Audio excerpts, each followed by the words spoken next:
I'm really excited to join you this morning. I guess it's afternoon there, and I really appreciate Dr.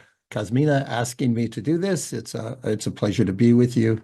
As we noted, I'm a professor here at the University of Connecticut, but I never started out in life actually to be a professor. I started out in life to be a photographer, and I was fortunate that when I graduated from high school at age 18, I had sufficient photography skills that I could work as a photographer. At that same time, I learned that I had an eye issue and that I would someday be blind. Now, my mother didn't think it was such a great idea for me to become a photographer if I was going to be blind someday. But being an idealistic 18-year-old, I went for it. And so I worked in photography for 8 years. I had not gone to college because I was a rather mediocre student. Some would probably classify me as an underachiever. I received average grades, and everyone was happy with that, and nobody realized that I might be capable of more. So I worked in photography for those 8 years, and then I started to go blind, and I needed to look at another option. And so I decided that I would go to college for the first time. And also at that time, I had my very first eye surgery. I had a corneal transplant. And I went from very poor vision to very good vision. But I went to college for the first time when I was 26 years old and didn't expect to do well, but I thought I would try it. And I went to college to be a teacher. And the very first class that I took was a class on school health. And the professor at that class asked us the first day to please raise our hand if we thought we would pass the class. And of course, all of us raised our hands because we anticipated passing the class. He asked how many of us expected to get an A, the top grade in the class. And I didn't raise my hand because I wasn't expecting that. I thought I would pass it, but do all right. And then he said, how many of you plan to graduate summa cum laude? Excuse me. I didn't even know what summa cum laude was. In this case, it was the highest grades of anyone in that class. And none of us raised our hands. And then he said, why not? He said, you have three obligations in the world, and each of us has three obligations in the world. One of those obligations is that we have an obligation to develop the talents whatever we were given. So regardless of what the talent is, we have this obligation to be the best that we can be. And he says it doesn't matter what that talent is. So part of life is finding out what you do well and then really developing it and get better at it. This happens to be my son when he was younger, when he was learning to play cello. The second point he said was that in addition to developing the talents we were given, we have an obligation to pass on what we've learned to others. And that's really important. So for example, if you figured out this trick, I always say when I change the oil in my car, I often, when I take the oil filter off it, the oil drips down on my hand. And I say, if you can figure out a way so the oil doesn't drip down on your hand, please share somebody, because all this knowledge that we're picking up, it just dies with us unless we've shared it with someone else. So we have this obligation to pass on what we've learned to others. And the last point he said is that we have an obligation to leave the world better than we found it. And that could be as simple as smiling at someone today, or on your way into your work, picking up a piece of trash and putting it into the trash bin. He said, we are here for more than just sucking in oxygen and turning it into carbon dioxide. We have an obligation to leave the world better than we found it. And then he said, that's what being a teacher is all about. That's what being an educator is all about. Because as an educator, we help people develop their talents. And as educators, we pass on what we've learned, and we pass on what centuries of knowledge has been gathered and has been learned. And we leave the world better than we found it as educators. And so I sat there and I thought, why not summa cum laude as soon as I figure out where it is? And so I decided at that point that I would try to be the best that I could be, that I would study and work hard. And 4 years later, I graduated summa cum laude, which is how I ended up being in gifted education, actually, because when I went to find my first teaching job, they said, he graduated summa cum laude. He can teach gifted, which is not necessarily true. You also need some other knowledge to work with gifted students. But it opened this door for me. So when we talk about this, developing talents, it's really a two-step process for developing students' talents. The first step is that we have to provide opportunities for talents to surface. There are a lot of children in the world that just have not simply been given the opportunity to learn. They haven't been exposed to things. And so part of gifted education is providing opportunities for students to learn, to expose them so that their talents can surface. Itzhak Perlman was a great violinist. If no one had ever shown Itzhak Perlman a violin, he wouldn't have become the great violinist. So the first step in talent development is always providing lots of opportunities and enrichment to expose students to lots of things. But then once that talent surfaces, then we have an obligation to provide some services for it. So we have to become a talent scout at that point. And it's very important that we're talent scouts that are looking for points, what I call points of promise. So our goal as educators is to recognize students' special talents and then provide opportunities for them to grow and develop those talents. So we have to be out there scouting for talent all the time. Unfortunately, often we act as deficit detectives in the world of gifted education. So we might find a student who's very good at mathematics, but has limited English skills. And so we'd say, well, that student can't be gifted. He has great, or she has great math, but the reading skills are not very good. And so in that case, I say we're what I call a deficit detective. And we do not want to be deficit detectives. We want to be talent scouts. We shouldn't ignore a student's talent just because that student has a deficit in some other area. So what we have to do as we do this, how do we do this? How do we become talent scouts? Well, we do it by providing opportunities and recognizing students' strengths and their interests.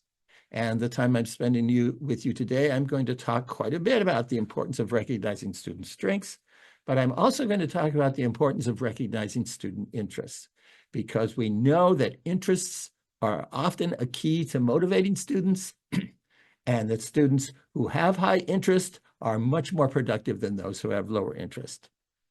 In the field of gifted education, we kind of do two things. We identify students as gifted, and then we provide services for them.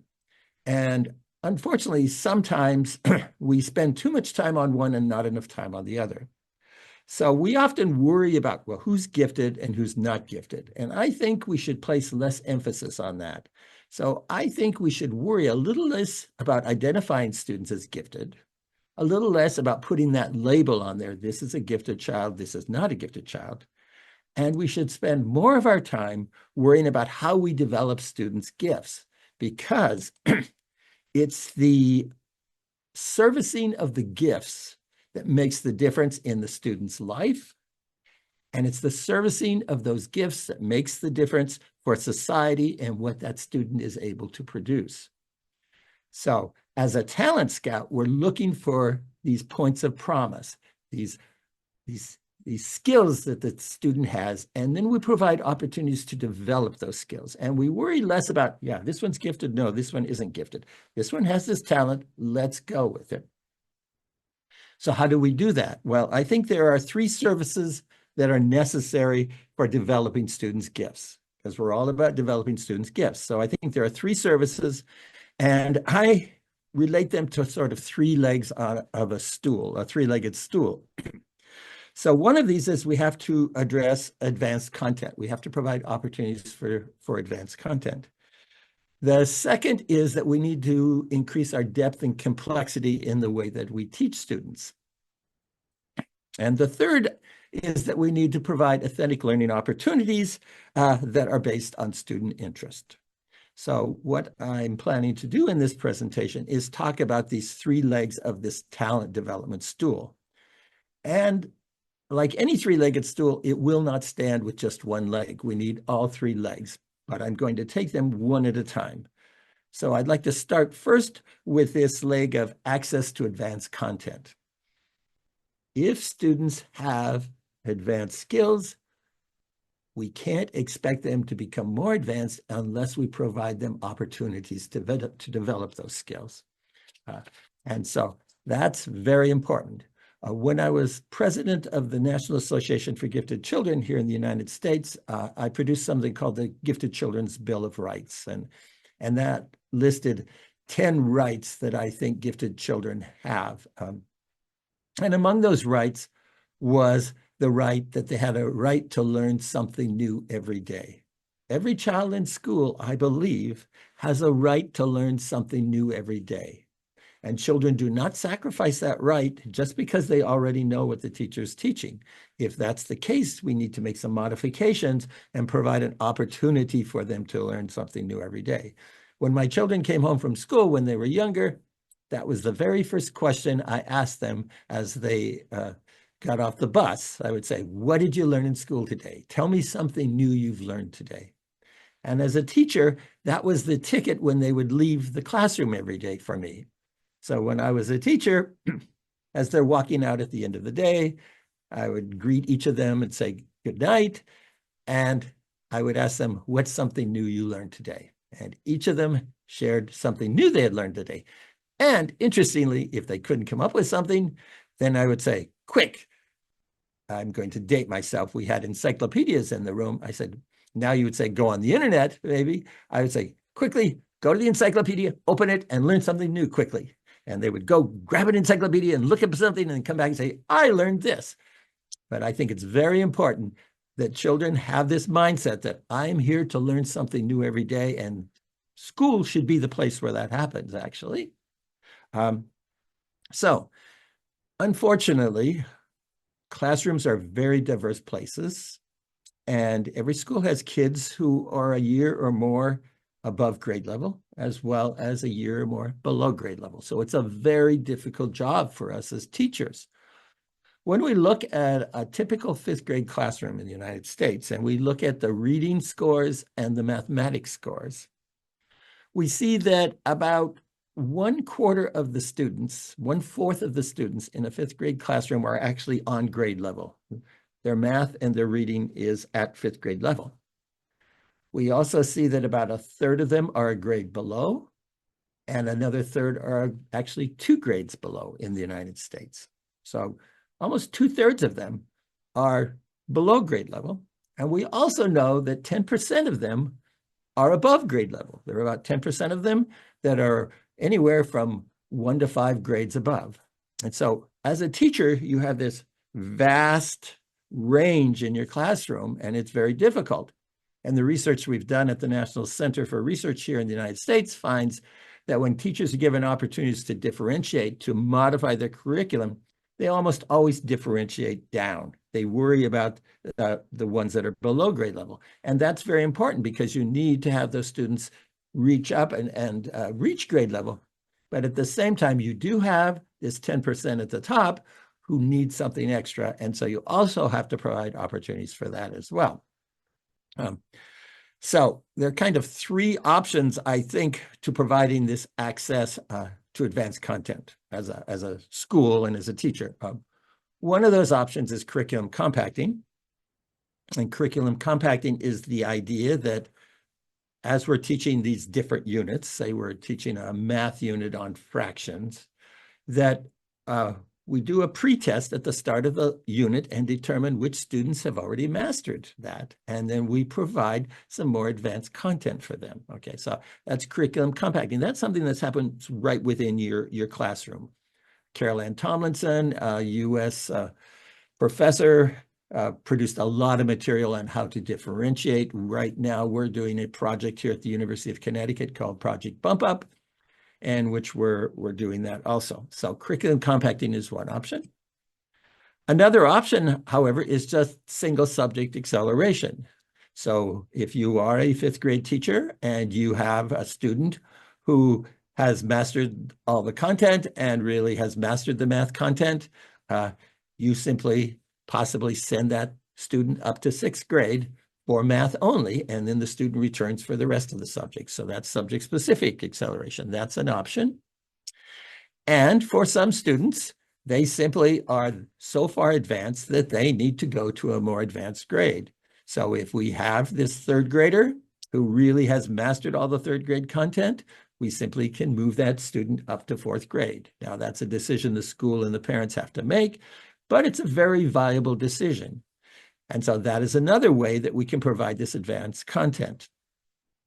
When I think about gifted education, and I've often thought, what's the most underutilized strategy in gifted education? You know, we have all these strategies in gifted education, and I wonder, what's the most underutilized? And I was thinking about it, and I finally said, I think it's pre-assessment. Pre-assessment meaning determining what the students already know. Because once we know or can confirm what they already know, then we can replace it with something else. And so that's what curriculum compacting, the first of those 3 strategies that I talked about, is all about. Because in curriculum compacting, we do something called name it, prove it, change it. And what that means is name it is we determine, what am I teaching today? What is the purpose? What are my objectives? Okay.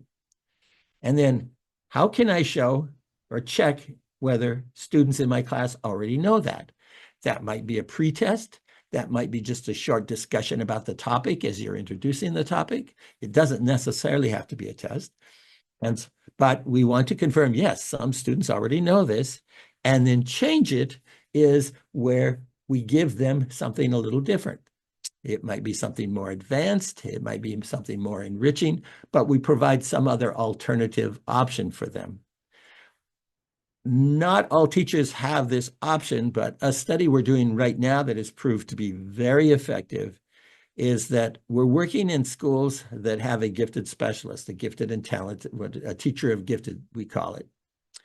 And what we're doing is having that gifted specialist come into the classroom for 2 to 3 hours a week during math time and assist the classroom teacher on doing curriculum compacting.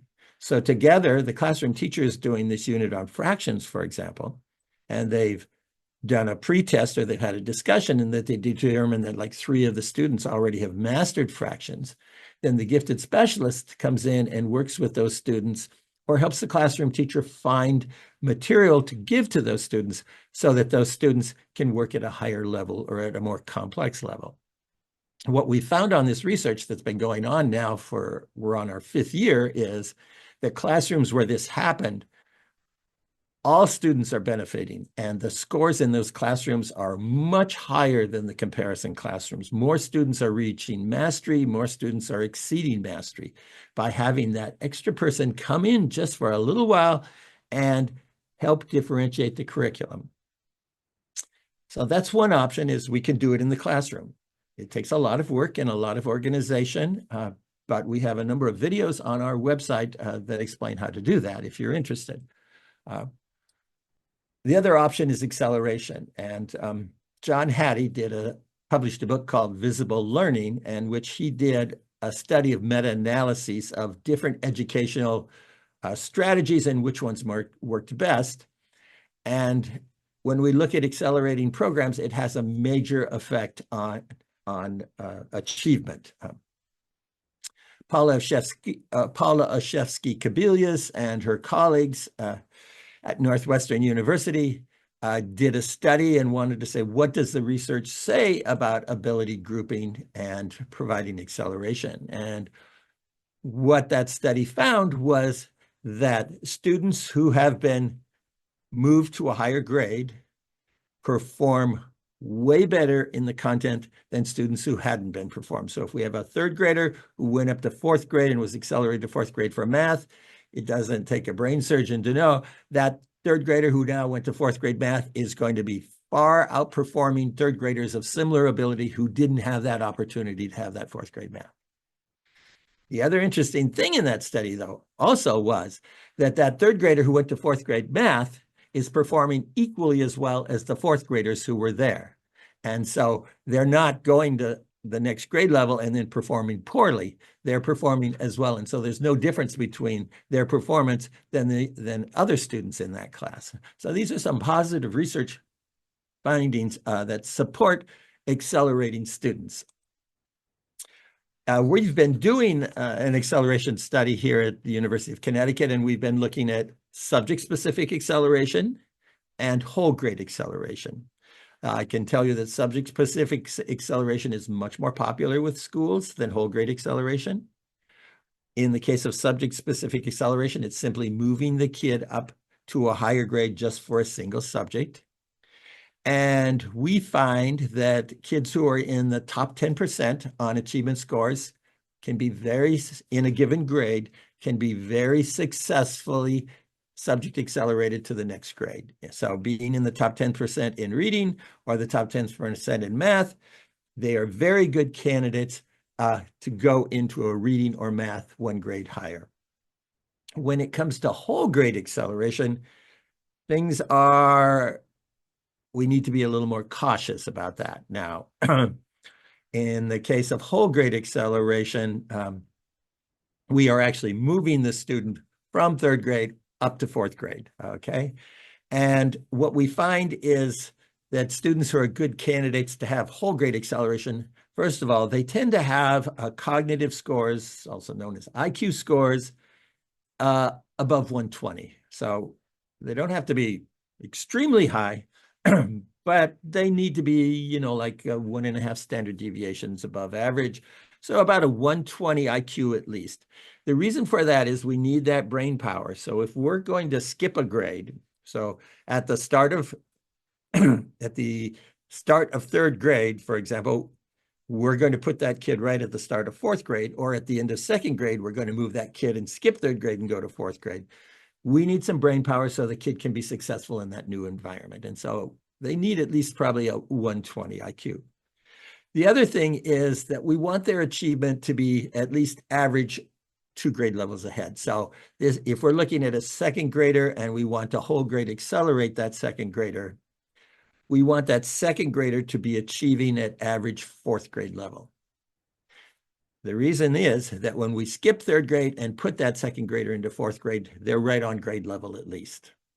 And because they have that good cognitive score, they're going to continue to have that accelerated rate of learning. We do not want to grade skip a student who's brilliant and doing very well in second grade and move them to fourth grade and have them be a mediocre student. This student is a superstar in second grade.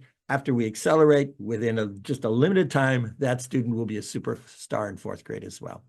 So those are some recommendations if you're thinking about doing the whole grade acceleration. Of course, parents have to be on board for that. There are other factors that we take into account. You would not accelerate a student into a grade where there's a sibling. You generally don't split twins when you accelerate. You do take into account some of the maturity of the child. So there are a lot of factors that we look at in addition to these scores.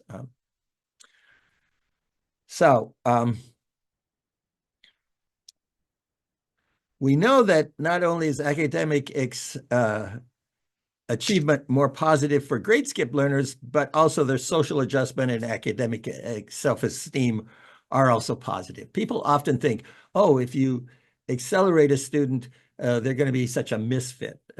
No, socially, they might be slightly less mature, but everyone has to understand, if we take a second grader, a grade 2 student, and put that student in grade 4, emotionally, we still have a grade 2 student. And so as long as we understand that and the emotional development will come, then we're fine. But the students generally are happy, they're not miserable, and so acceleration can be a very positive option. An important thing to think about acceleration is that acceleration isn't about doing things faster, really. What acceleration is about is matching instruction to students' learning needs. So while that might be doing things faster or earlier, what it's really about is we're not trying to have this kid just go through curriculum really fast. What we're really trying to do is match the academic needs of the student with the instruction that student is receiving.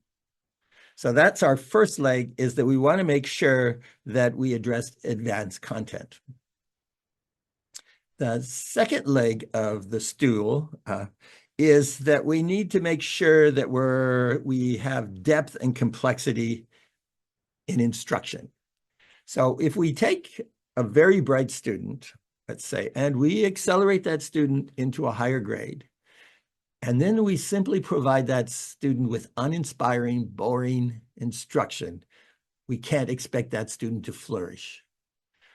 We also need to ensure that in our classrooms, we're providing depth and complexity in instruction.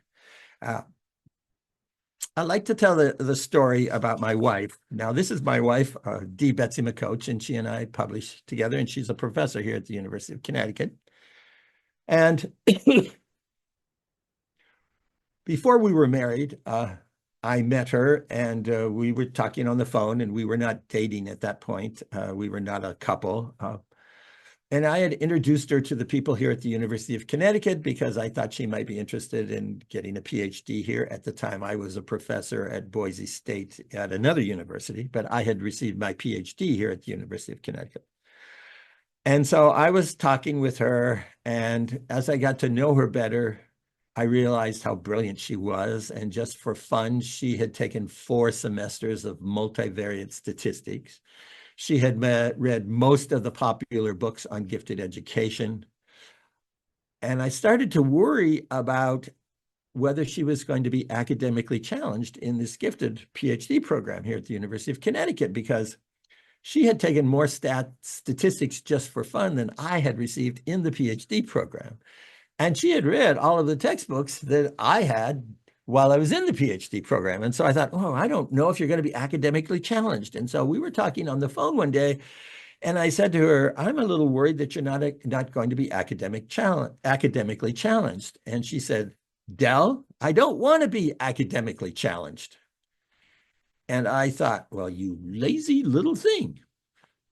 And then she said something that really changed my life. She said, I want to be intellectually stimulated. And I went, wow.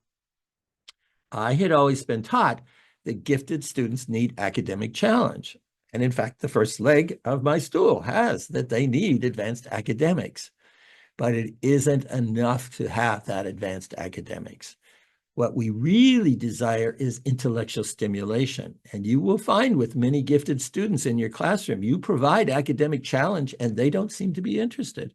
And that's because possibly it's not intellectually stimulating. So I want to talk a little bit about that. We think that academic challenge is some sort of quest for mastery, and we're not opposed to academic challenge. It's really important, but we also need intellectual stimulation, and we think intellectual stimulation is a little bit more about searching for meaning. So what is this relationship between academic challenge and intellectual stimulation? Well, because content's academically challenging doesn't necessarily mean it's intellectually stimulated. So, for example, if we have too little academic challenge and too little intellectual stimulation, that's not good. And we end up having, I'm checking the translation here, but we end up having bored students. So if we have too much challenge, it's too challenging for them, and it's not stimulating, they're just bored, okay? And then if we go to the next step though, and if we have too much academic challenge, so it's too challenging, and too little intellectual stimulation, then they're just turned off. So it's too challenging, but it's not stimulating, so they just don't want to do it. Why would I try, even if it's challenging? If we go to the next one, we have too much academic challenge with adequate intellectual stimulation, then they're frustrated. So it's too challenging, but it's stimulating enough, but they can't do it. So then they just get frustrated. And so our goal is actually to have this optimal level of challenge and optimal level of intellectual stimulation. And then students are in what we call a state of flow. There was a researcher who coined this term flow, and flow is when You're doing something and time just seems to stand still because you're so engrossed and so interested in it. And that's our goal, that we want to find this level where kids are academically challenged, but they're also intellectually stimulated. And so the question you have to ask yourself as a classroom teacher at times is, what am I asking students to do? And is it sufficiently challenging? And is it intellectually stimulating?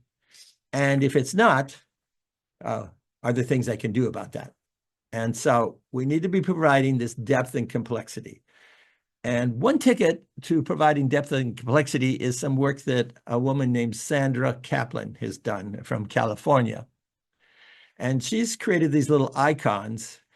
And I don't have time in this session to go through that, but the idea is that one way that we can make our content have more depth and complexity is to look at patterns, like reoccurring events within a discipline, to look at the fine details, to analyze things and look at all the points, to look at trends, the way things are going and the way they've been in the past, to look at unanswered questions that we don't know answers to look at the rules that govern different areas, to look at the ethics and the dilemmas within a given field, to look at the big ideas that govern a field, to look at how things have changed over time, how they were in the past, how they are in the present, and to try to guess how they're going to be in the future, to look at things from different points of view, and to be interdisciplinary and to show how different things connect, how math is related to science and how that's related to some things that happened in history. So these are all little ways that you can add depth and complexity to the curriculum. I was listening to the presentation before me, which was very good, and I really enjoyed it. And one of the questions was about critical thinking and how to develop critical thinking. Sandy Kaplan's icon system of depth and complexity is one way that you actually could help embed and help kids become critical thinkers while also increasing the depth and complexity of the content that you're teaching. If you're interested, this is a picture of Sandy Kaplan, and she has a number of YouTube videos. And so if you Google this information, you'll be able to find some videos where she explains these different icons and how to use them in your classroom with depth and complexity. So that's an option that you might look at. So to get our stool to stand, we need 3 legs. So our first leg, of course, was making sure that we had advanced content for, because kids, and if you want them to achieve more and to reach their potential, you have to provide opportunities for that talent development. And those opportunities need to include the advanced content and the advanced instruction to get there. We also need that they be creative and critical thinkers. And so we do that by providing depth and complexity and the way we teach. Joe Renzulli would also say that we teach inductively at times. So for an example would be if you were teaching students how to multiply fractions. The rule is quite simple. We multiply the numerators and we multiply the denominators. Renzulli would say, well, that's a very deductive way of teaching. You could also teach it a slightly different way. You might put examples up on the board. You might have 1/3 times 1/2 equals 1/6. You might have 2/3 times 1/3 equals 2/9.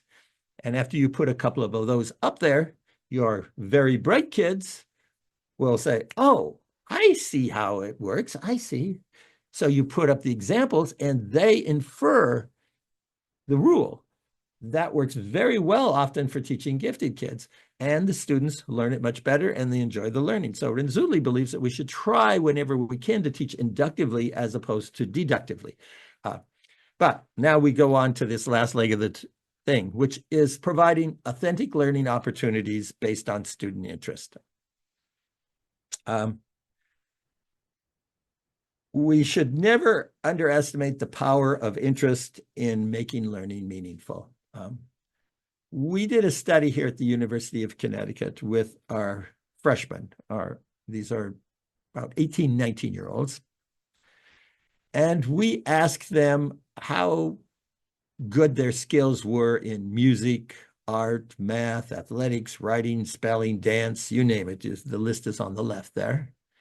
And this was a study looking at mindset stuff and some of Carol Dweck's work, but just for fun, we also asked them how personally interested they were in each of these topics. And then we did a correlation. And the areas that you see in orange are the ones where we had a statistically significant correlation, a significant relationship between the topic and it. And only one of these columns has orange for everything, and that was personal interest. There is a strong relationship between how well a student reports they do something and how interested they are. Now, we don't know, do they do well because they're interested, or are they interested because they do well? Because the correlation can go either way. But we do know is that there is this relationship between interest and doing well and excelling. And so we need to pay attention to students' interests and find ways that we can embed those interests into school and school projects. And one of the ways we can do that is provide some different opportunities. Csikszentmihalyi said, "We cannot expect our children to become truly educated until we ensure that teachers know not only how to provide information, but how to spark the joy of learning." So how do we spark that joy of learning? There was a man, Benjamin Bloom, and some of you may be familiar with Bloom's taxonomy. He had this taxonomy of cognitive domain from the knowledge, comprehension, application, analysis, synthesis, and evaluation. He had this Bloom's taxonomy. But in 1985, Bloom did a study that often hasn't been appreciated as much as it should have been. He went out and he had researchers go out and interview a wide variety of eminent, high-performing people in different fields. So top-ranked tennis players, top-ranked concert pianists, top-ranked gymnasts. And he was curious about the kinds of teachers these eminent people had. And as his research teams were coming back and sharing their results, he suddenly was surprised that there was a similar pattern across the different disciplines. He found that all of these eminent people had three kinds of teachers in their lives. The very first teacher taught them to love the discipline. So the very first music teacher, the very first piano teacher, taught the individual to love playing the piano.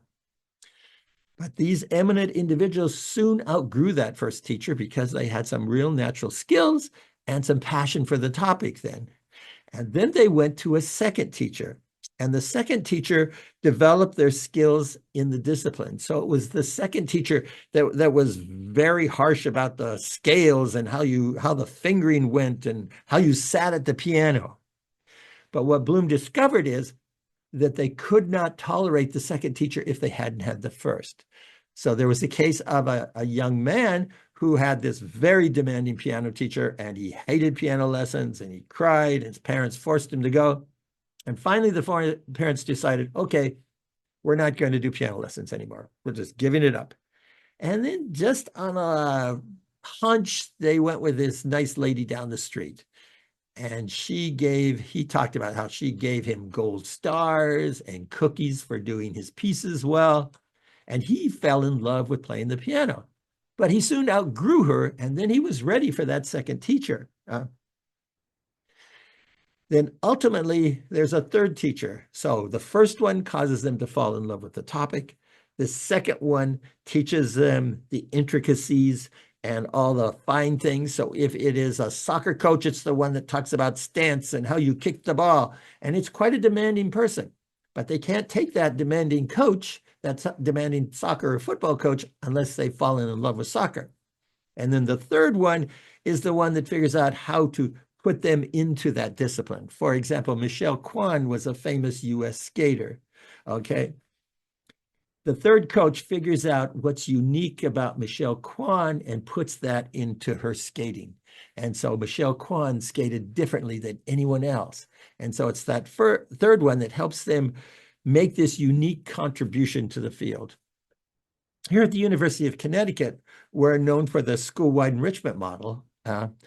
And part of that is the enrichment triad model. And in that model, we have what are called type 1s, type 2s, and type 3s.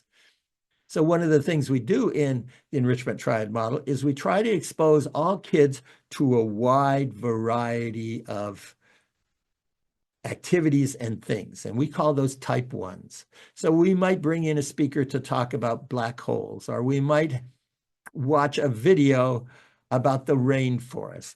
And these type 1s are meant to expose kids to a wide variety of things. They're meant to be hooks, actually, because the goal is that after learning about the rainforest, this student might say, wow, I'm really passionate about the rainforest. I would like to do a project on the rainforest.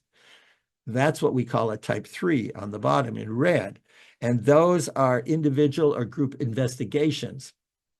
But sometimes in order to be able to do that, you need to learn some more stuff about the rainforest, and that's what the type 2s are. Those are learning to learn skills. So for example, I'm going to refer to photography because that's something that I know something about. And I will tell you in a little bit how this worked with photography.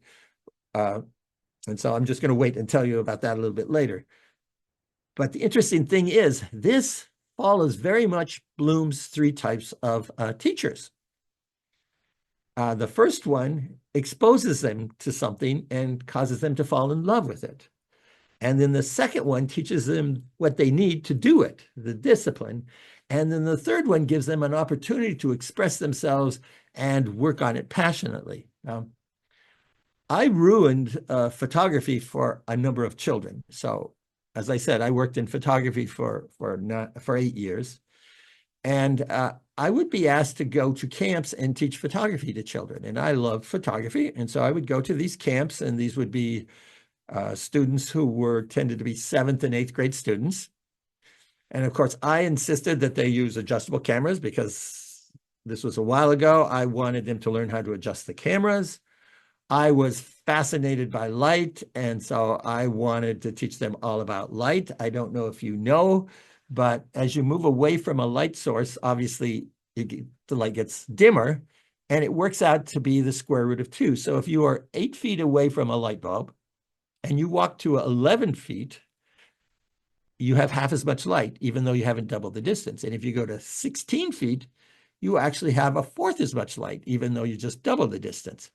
That's where those numbers originally came on the aperture, f5.6, 8, 11, 16. They're all square roots of 2. Now, right now, I'm probably boring you. Well, I can tell you, 7th graders, after a week with me in photography, they wanted nothing to do with photography. They did not like calculating light readings. They did not like learning about focal length lenses, and I ruined it for them, unfortunately. Then I heard Benjamin Bloom actually speak at the World Gifted Conference, and he talked about the 3 kinds of teachers. And I said, wow, I need to be the first kind of teacher. And so I decided to change things. And so the next time I taught photography, I said, okay, kids, we're going to use automatic cameras. And I want you to go out and take a picture of people without people and a picture of near and far. And they looked at me and said, what? I said, I want you to take a picture of people without people. And I want you to take a picture that shows something that's both near and far. And they seemed quite perplexed, but they went out and took pictures, and some pictures that came back. For the people without people, you get the traditional pictures of a reflection in a mirror, a shadow on the ground. But one young man gave me a picture of his grandfather. And I said, how is that people without people? And he says, my grandfather has Alzheimer's. He's there, but he's not there. Wow, that's pretty heavy. For near and far, I had one person show me a picture of a woman who was pregnant, going to have a baby. And I said, how's that near and far? And he said, well, the baby's really near. It's right there, but it's still far away. We can't see it. That's really cool thinking. I had another student for near and far that went to the jail and had a faked a picture of a hand coming out of the bars of the jail, the prison. And I said, how is that near and far? And he said, freedom is near but far away. Really good thinking. And then the kid said to me, though, but my picture at the jail, it's a little dark. Is there something I could do about that? Square root of 2. Now I can teach you about light and how to adjust those cameras so that you can get better pictures. But first, they have to fall in love with it. And so that's a lesson when we're introducing any kind of new unit in our classrooms. Before we get into all those details, we've got to have a passion for that topic, and we have to show them how this is just the coolest thing in the world. How this topic, black holes or rainforests or fractions, how neat it is and how it works. And when we do that, when we show them how it applies to the world, we build that interest and we can make a difference.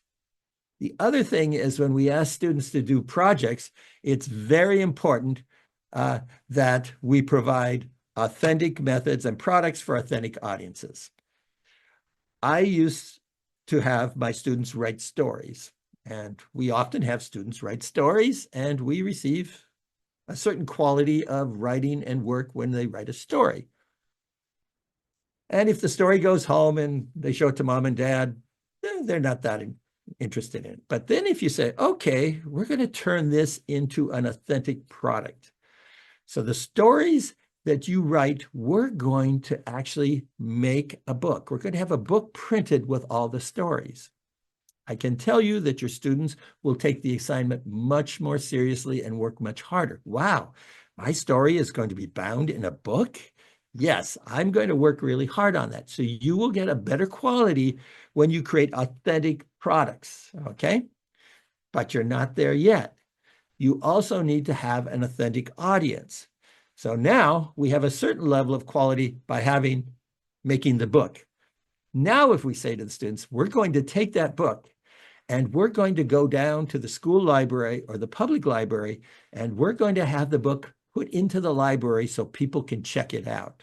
And your school librarian will do that. You can have a book printed of your students' writings, and it could be in the library, and kids can check it out and read these stories. As soon as the kids know other people are going to see these stories, the quality is going to go up again.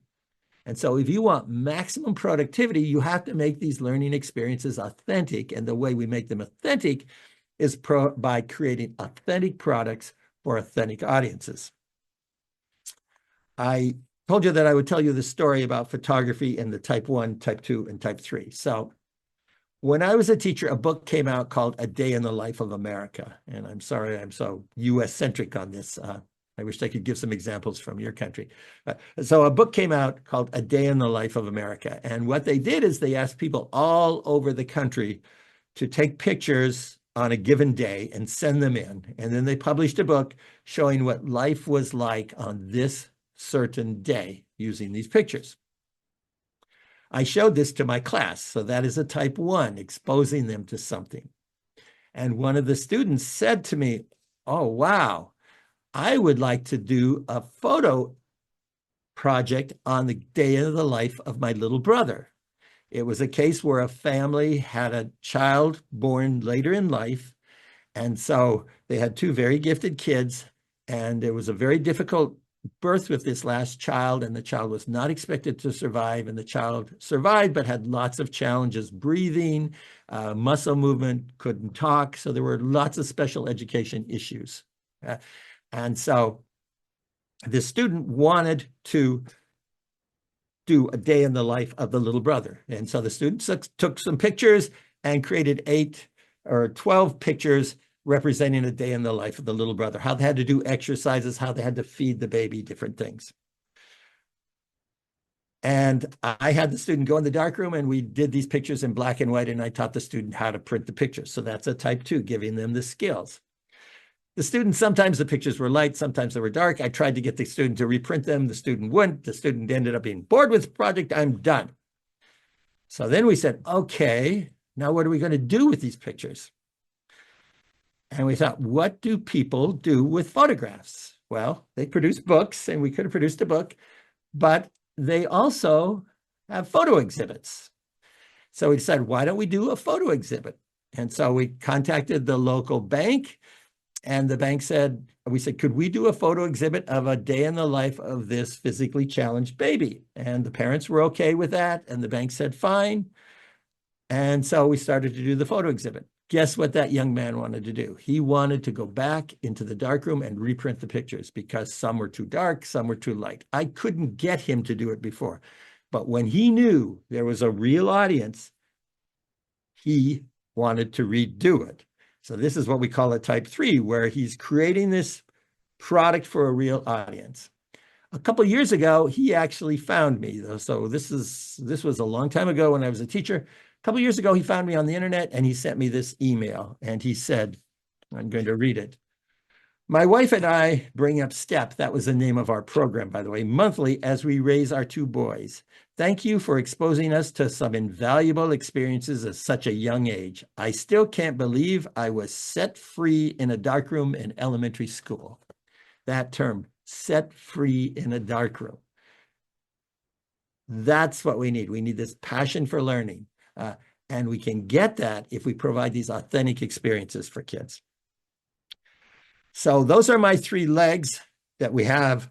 We provide some advanced content, that we teach it with depth and complexity, and that we incorporate student interests and try to make the learning as authentic as possible. However, sometimes students still do not produce, And so what we found is that what belief students have about themselves and the tasks really determine whether they're ready to learn. And so I'm known for something called the achievement orientation model. And so I'm going to just quickly take you through that as I'm finishing and I'm watching the clock because we're running out of time. So in the achievement orientation model, we have kind of 3 beliefs that we've found are important in order for students to achieve. The first of those beliefs is something we call self-efficacy. And self-efficacy is your belief that you have the capacity to do something, that you have the skills to do it. So kids are not going to try something unless they believe they have the skills to do it. So some students simply say, I'm not good at math, and so they don't engage in math.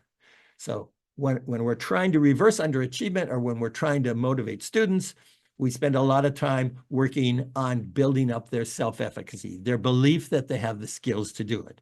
But it's not enough just to believe that you have the skills to do something. The second piece of that is that you have to believe that it's important. We call it goal valuation or meaningfulness. You can believe you have the skills to do math, but if you don't think math is important, you're not going to attempt math. So in addition to having high self-efficacy and believing that you have the skills to do something, you also have to believe that it's important and meaningful. But we're still not there yet, unfortunately. So we have this third thing, which we call environmental perceptions, or you expect to succeed. Students have to believe they have the skills. They have to think it's important, but they also have to believe that they're in an environment where they can be successful. If they believe that you as a teacher can't teach them the stuff, they're not going to learn it, okay? We sometimes hear a kid say, my teacher doesn't like me. Well, if the kid believes the teacher doesn't like him, then he's not going to achieve. And what we find is that when students recognize and understand that they have the skills to do something, when what they're being asked to do, they see as why it's important. And when they are in a trusted environment, that they actually engage. And as a result of that engagement, they set realistic expectations and they self-regulate and ultimately they achieve. And when any one of those 3 attitudes is missing, when they aren't confident about their skills, when they don't think it's important, or where they don't trust their environment, then they don't succeed. And so as teachers, we have to work to build up students' confidence. We have to show them the importance of what we're doing, and we have to have that trust and meaningful relationship with them. So basically, the idea is we have the confidence. The student has to say, I am capable, okay? And they have to be interested. They have to say, it's important to me. They also have to say, I have what I need to learn, okay? I'm having a little trouble with the translation here. I have what I need to feel important and supported. And finally, they will engage and say, I'm ready to do it. We in English have confidence, interest, trust, and engagement. In English, that the first letters make the word sight, but in Russian, I don't know if they make a word or not, but maybe you can tell me during the questions if it makes a word. So maybe I have to change those words for Russian. I don't know. But the important thing is that when students value a task or an outcome, and they have a positive perception of their skills and their opportunities for success, they're more likely to implement self-regulated behavior and apply appropriate strategies. So that's extremely important. So there are these principles that guide talent development, and there are kind of three key principles. The first is that we recognize and value individual differences. So you as a classroom teacher, if you want to serve gifted students and all students, you have to recognize and value individual differences. And when we do that, we remove the limitations on what students can learn and how quickly they can learn it. And we provide freedom for them to explore their interests and passions. The second thing, the principle for guiding talent development is we support intellectual curiosity. And by that, we model and encourage creativity and risk-taking. As teachers, we have to model risk-taking and taking chances because it's through creativity and risk-taking that society moves forward. It's through taking those chances and failing and figuring out what you did wrong and trying again that we move the bar forward and that we move society forward. And it's also through risk-taking and creativity that we help students understand that they can learn and grow, because it's all about growing. It's not about being gifted. It's about taking those gifts and growing them. And lastly, a guiding principle is that we provide lifelong thinking and learning tools. And that we do that by providing meaningful, relevant learning experiences, and we encourage problem solving. So I'm a gardener, and we had a house that had a lot of shade, and my plants did not grow very well there. They limped along. And then about 10 years ago, we moved to a different house that had lots of sunlight. And when I moved my peonies, these are not peonies, by the way, but when I moved the peony plants who were just limping along in the shade into the new yard with sunlight, I discovered that they just flourished. And it suddenly hit me. When placed in appropriate environments, all living things flourish. I learned that with plants. When plants are placed in appropriate environments, they flourish. Some need sunlight, some don't. Some need moist water, moist soil, some don't. It's the same with human beings. When students are placed in appropriate learning environments, they will flourish, because all living things, when placed in appropriate environments, flourish.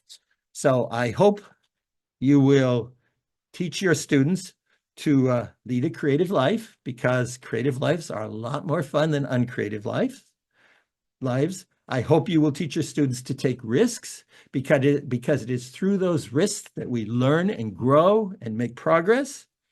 I hope you will teach your students not to be afraid to defy the crowd. There's a saying, when 40 million people believe in a dumb idea, it's still a dumb idea. I hope you will teach your students to take a second, a third, a fourth look and see the uniqueness in everything, as well as the commonality across all things.